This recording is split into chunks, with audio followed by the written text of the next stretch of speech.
الايفنت ده.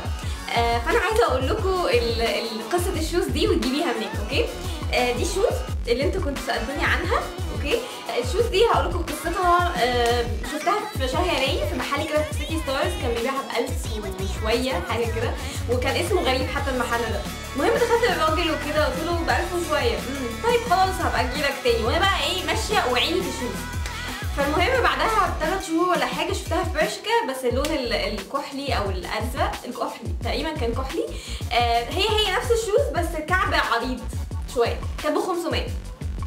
فالمهم انا كنت اصلا كده عايزه اسود، ما كنتش عايزه كحلي. وبلس انا جوزي قاعد يقول لي دي غاليه جدا وبتاع، وقاعد يحسسني بالذنب وكده، ويقول لي لا طبعا ما ترميش فلوسك وما تجيبيهاش ومش عارف ايه وبتاع. وانا كنت هموت عليها، ما فيهاش يعني. وانس ان انا احب حاجه خلاص اقعد افكر فيها، انام احلم بيها اصحى تاني يوم متجهه اجيبها. المهم بالصدفه في محل ديجافو اللي هو في مدينه نصر لقيت الشوز. يا جماعه الشوز دي موضه السنه دي، لازم تجيبيها ماشي، لازم تجيبيها. اوكي، لقيتها عندهم ب 250 او 249 تقريبا.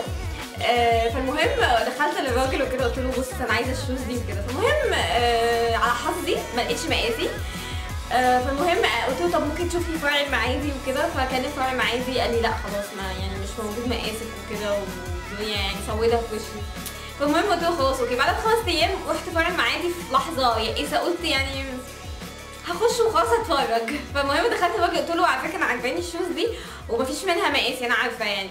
فقال لي مين قال لك ان مفيش مقاسك وجبت مقاسك كام؟ فقلت له مقاسي وكده. دخل المخزن وكده لقاها لي، كنت بزقطط في الفرع كنت يعني بجد كنت بزقطط يعني.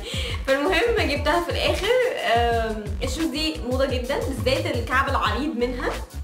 اوكي، يا ريت بس ديجافو يسمعوا مننا الموضوع ده يا جماعه، اعملوها بعد كده الكعب العريض. بس يعني مبدئيا الشوز دي حلوه قوي وشكلها ستايلش، وهي هتلاقيها موضه السنه دي. هو ده الثيم بتاع الشوزات بتاع الهاي هيلز السنه دي. الفيديو قصير ما بيتكلمش غير على الشوز بس، انا اسفه جدا بس في ناس كتيره بعتت لي عنه فكان لازم اقول لكم عليه.